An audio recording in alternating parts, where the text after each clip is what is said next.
Namaskar, welcome. We are seekers of bliss. Bliss comes from remembering the divine consciousness, the supreme consciousness, and suffering comes from when we forget, when we are not mindful of that. So, in order to be happy, our primary work is to remember the supreme consciousness as often as we can. However, the supreme consciousness has no shape, no form. It is something very subtle.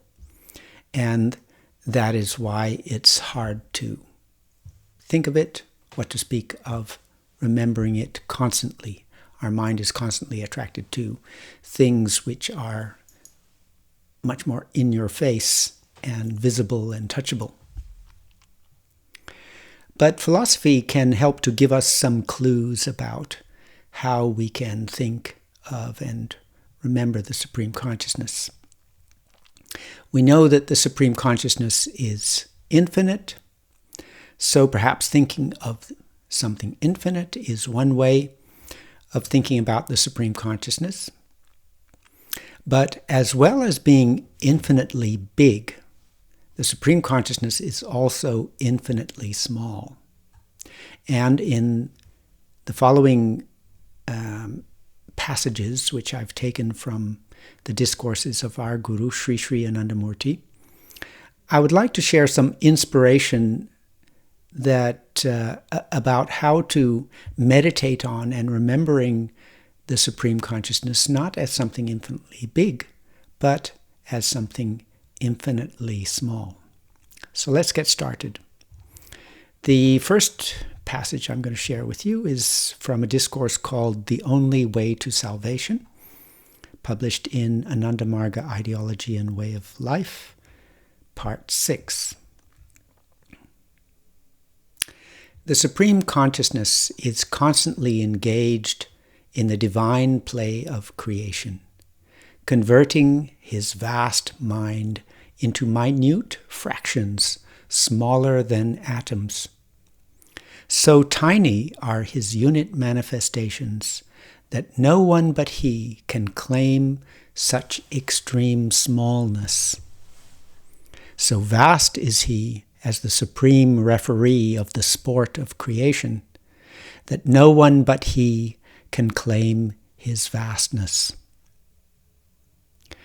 As the supreme nucleus, he lies hidden as the witness of the subtle realms of all subtle entities, as calm and tranquil as the towering forest trees. He lies hidden in all entities and fills everything with his consciousness. While measuring his minuteness, and that means smallness, you may think that the molecule is the smallest particle. But on further analysis, you will discover that you are wrong, for atoms are even smaller. And when you probe even deeper, you will discover smaller particles such as protons, electrons, neutrons, etc. In the process of further analysis, your mind will lose its capacity to function, for you can never discover the smallest particle. You can never measure his minuteness, his smallness. The same thing applies to his vastness. If you proceed along the path of synthesis, your mind will also cease to function. You will never fathom, you will never measure his vastness. This universe is the collection of his innumerable finite expressions, yet is also established as a continuous, vast, unbroken entity. The next little section is from a discourse called Parama Purusha Knows Everything in Ananda Vachanamritam Part 9. The word brihat means so big that it cannot be measured. And what does mahat mean? That which is not big in the physical sense, but which is big or very big in the psychic sense is mahat. In other words, something which is brihat belongs to the external world, the world of the sense organs, which we can see with our eyes. And that which belongs to the mental world, which cannot be perceived in the external world, but which exerts a great influence over other things in the psychic sense, we call mahat. For this reason, Paramapurusha is called Mahan Purusha in the Vedas. And finally, the last quote is something that I've shared with you before, but it's always good to hear it again. And this is taken from a discourse called Tan Matrik Samadhi in Anandamarga Philosophy in a Nutshell, Part 4.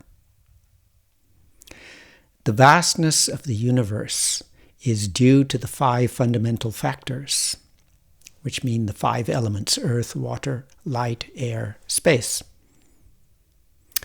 If the liquid factor was taken out from this universe, the universe would be 1,000 times smaller than its present size.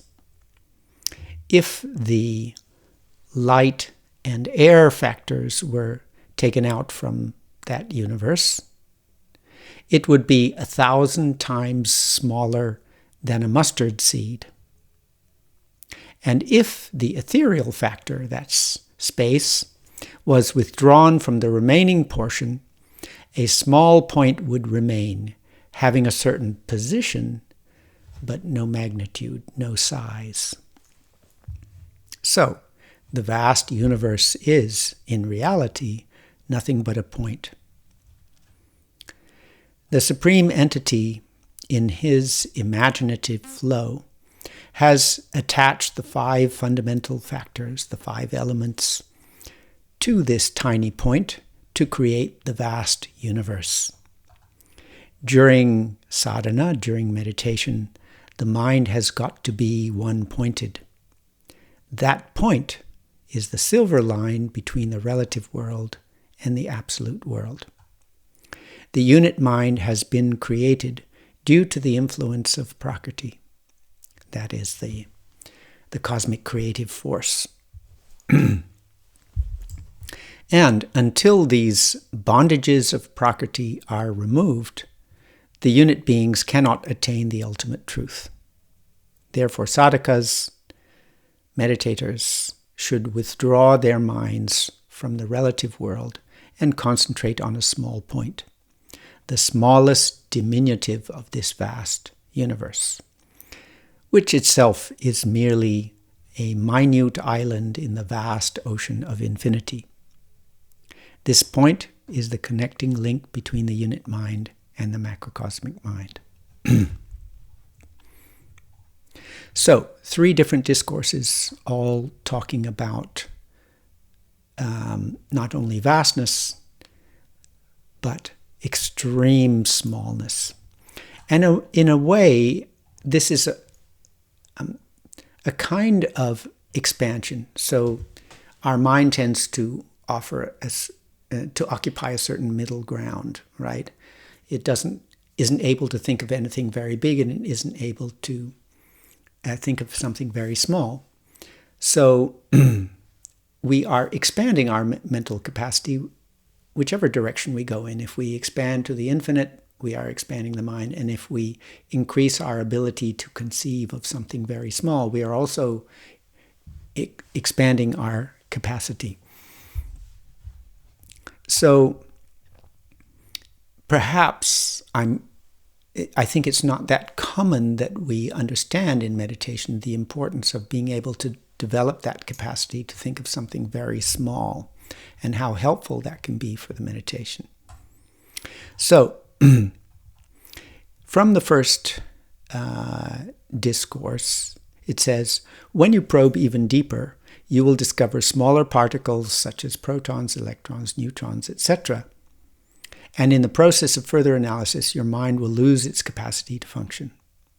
So, one way to seek the divine is to think of something so small, so subtle, that it is the essence of everything. And and when you go down smaller and smaller and smaller, you don't find any physical particle. You come ultimately just to a point which occupies no space at all. It has a position, say in your chakra, but it doesn't occupy any space. So when we concentrate on a point in our meditation, we are concentrating on something very small that it doesn't occupy any space. And it says your mind will lose its capacity to function. Well, that's kind of what we want. We want to, the mind can't go any further, and we let go of the mind. Okay. So then in the second discourse, it says later in this one that the same thing applies to his vastness. So whether you go very big or whether you go very small, the mind eventually can't function. In the second discourse, it's talking about the difference between two words, brihat and mahat. And it says that brihat is that which is so big it can't be measured, and mahat is something which is not big in the physical sense, but which is big in the psychic sense. And I was interested in this word, mahat, because in the process of meditation, we withdraw the mind from the external objects, and we concentrate it inwards on our own self. And that self has, in the sense, and that begins as our mind. So we look internally towards our own inner being, and we come eventually to the cosmic mind. And the cosmic mind has three elements in Sanskrit, which are called Mahat, Aham, and Chitta. Chitta is the imagination, cosmic imagination. So the cosmic mind imagines the universe. That imagined object is the Chitta. And that is something very big, that is the cosmic Chitta is infinite in size.